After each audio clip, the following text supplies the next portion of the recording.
Guys, so today we're going to go over the Tuesday math homework from yesterday. So if you should have already finished it, now you should be checking over your work.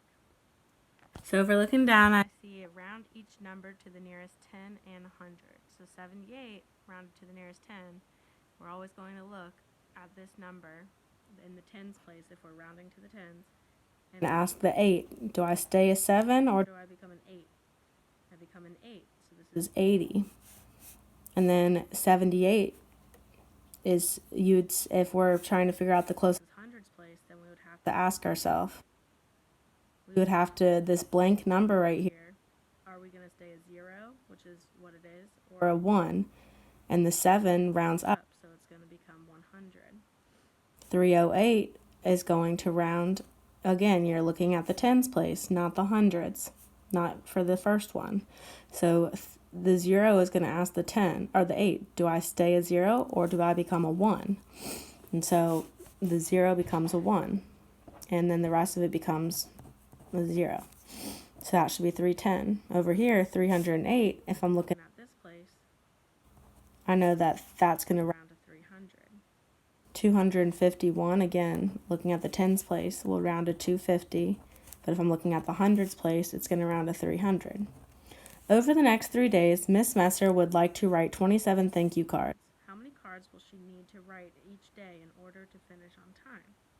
So if it's saying that she wants to write 27 and she has 3 days, it's asking you, and then you see this keyword each in here, that should be kind of your key. How many cards will she need to write each day? So you were multiplying 3 times something to get 27.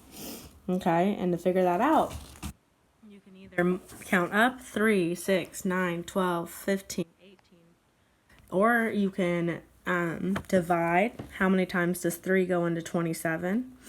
So the answer, I want you guys to try to figure that out. You can skip count, you can do whatever you want, or you have that memorization down, that 3 times 9 equals 27. Looking down here at finding the quotient, if we have 120 and we're dividing it by 12, we're going to do our bracket first. So when we have a big number, it's easy to do a bracket. So a bracket is just when you write it like this. My dog has found something interesting to look at and growl at.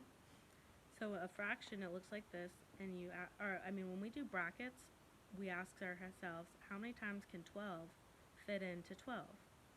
Well, it can only fit in one time, so we're going to put a little 1 above here. And it can't fit into 0, and so we're going to put a 0 here. So 120 divided by 12 equals 10. On this one over here, this is where you're going to want to remember those tricks that we've learned, like our 11s. Anything times 11 is going to be the other number twice. So if this number was only written one time, it would be an 8. And you can check yourself by doing your jelly bean trick. 11 times 8. 1 times 8 is 8. 1 times 8 is 8. And you checked yourself. This one is another memorization, or you can ask yourself, how many times does 8 fit into 72? You can do repeated subtraction, 72 minus 8, minus 8, minus 8, minus 8. Or you can do grouping, where you have 72 and you make 8 groups. 1, 2, 3, 4, 5, 6, 7, 8. You can do grouping, where you dealing out until you get to 72. So if you're just trying to memorize this, and since I'm going a little fast, I'm just going to let you guys know 72 divided by 8 is 9. This one is a fun one that you guys enjoy because there's a song that goes with it, or a little rhyming thing. I ate, I got sick on the floor. 8 times 8 equals 64. So 64 divided by 8, remember this is a fact family. It's going to be 8. Okay. Now if I'm looking down here, it says match the pairs of equivalent fractions.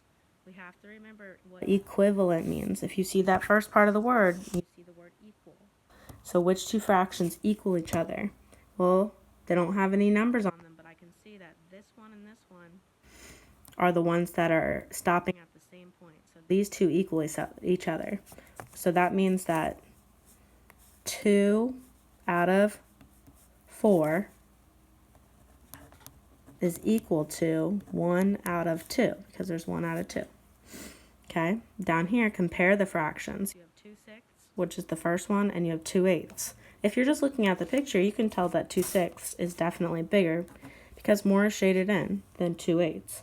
But if you want to do the butterfly trick that I taught you, you can do that, which means you would go 2 times 8 equals 16, and 6 times 2 equals 12, and so 16 is greater than 12, and so 2/6 is greater than 2/8. Our last one, Natalie baked 12 cookies. She ate 3/12 of the cookies, and her sister ate 3/6 of the cookies. Who ate more? So Natalie ate 3/12. That's 1, 2, 3 out of 12. And her sister ate 3 out of 6. If you look at this, you can see the one that's more shaded in is 3 out of 6. So that means 3 out of 6 is greater than 3 out of 12. So that's our homework for today. I'll also be posting pictures of our multiplication and division strategies to help you guys out with the problems up here. All right, hope this helped. Bye-bye.